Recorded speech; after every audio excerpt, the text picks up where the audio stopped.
한 가지의 영양제만 먹을 수 있다면 어떤 걸 드시겠습니까? 라고 했을 때 생리통은 굳이 내가 참을 필요가 없습니다. 한 달 정도 이렇게 꾸준히 먹는다든지. 이 외음부 쪽에 모낭염으로 고생하시는 분들도 많습니다. 사실 이게 산부인과에서는 굉장히 핫합니다. 요즘 유튜브를 보면 What's in my bag? 이라는 컨텐츠를 많이 찍으시죠? 그래서 오늘 저도 준비를 한번 해봤는데, 자, 먼저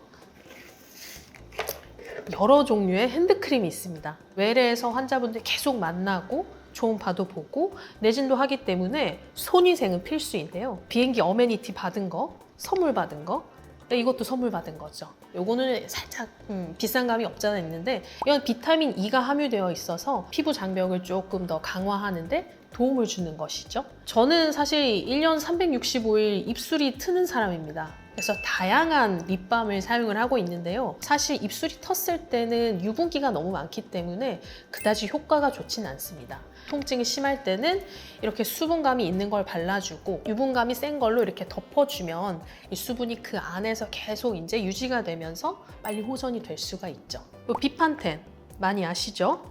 우리 특히 아기들 기저귀 발진 때 사용을 하는 건데요. 전반적인 우리 피부에 어떤 문제, 두드러기 이런 것들이 생겼을 때 굉장히 유용하고요. 비판텐으로도 해결이 되지 않는 가려움증, 두드러기 이런 경우에 요거를 발라주시면 굉장히 호전이 됩니다. 당연히 의사와 상의하셔서 사용을 하셔야 되는데 저도 원래 약간 아토피가 있거든요. 그래서 올라오려고 할 때 요거를 도포해줍니다. 이 에스로반 연고는 많이들 알고 계실 것 같은데요. 얼굴에도 이런 모낭염이 생기기도 하지만 우리 산부인과 환자분들 보시면은 이 외음부 쪽에 모낭염으로 고생하시는 분들도 많습니다. 모낭이 굉장히 크고 항문이랑 가까워서 감염 가능성이 높기 때문에 그때 이 에스로반 연고를 발라주면 굉장히 빨리 가라앉죠. 저는 이제 해결할 수 있는 고통은 해결하자 주의이고요. 생리통은 굳이 내가 참을 필요가 없습니다. 근데 이지엔 같은 경우는 이부브로펜 계열이고요.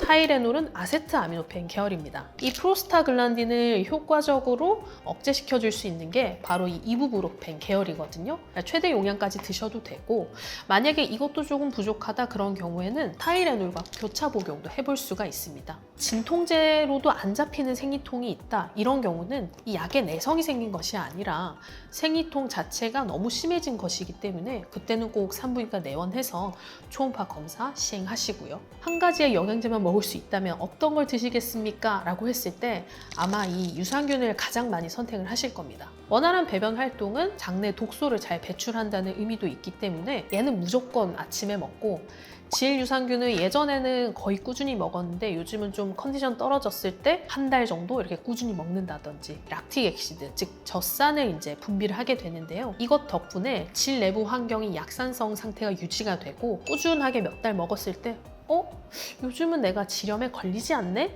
라고 느끼실 수가 있을 겁니다. 우리가 영양제 하면 1등으로 생각하는 것이 어쩌면 비타민C일 수도 있습니다. 근데 아무래도 이게 사이즈가 크고 좀 향이 좀 있다 보니까 손이 좀 잘 안 가는 게 있어서 사실 제가 요즘 가장 즐겨 먹는 것은 이거 젤리 형태로 된 것인데요. 또 가루기 때문에 또 혀에서부터 바로 흡수가 되니까 또 그런 장점이 있을 것 같습니다. 사실 이게 산부인과에서는 굉장히 핫합니다. 제가 직접 먹는 거기 때문에 이렇게 양도 많이 줄었어요.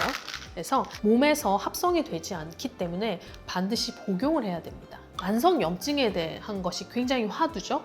그럼 만성적인 염증을 줄여주는 역할을 하고요. 월경전 증후군을 조금 완화시켜준다는 보고가 있습니다. 뿐만 아니라 안면 홍조나 수면 장애 이런 것들을 호전시킨다라는 효과가 있고요. 호르몬제를 처음 복용하시는 분들은 약간 부을 수 있기 때문에 주무시기 전에 드시는 거 추천드립니다. 제가 하는 것이 또 무조건적인 정답은 아니기 때문에 각각의 체질에 따라서 하는 것이 참 중요하겠습니다만 제가 오늘 알려드린 팁들 가지고 한번 실생활에 적용해 보시면 어떨까 합니다.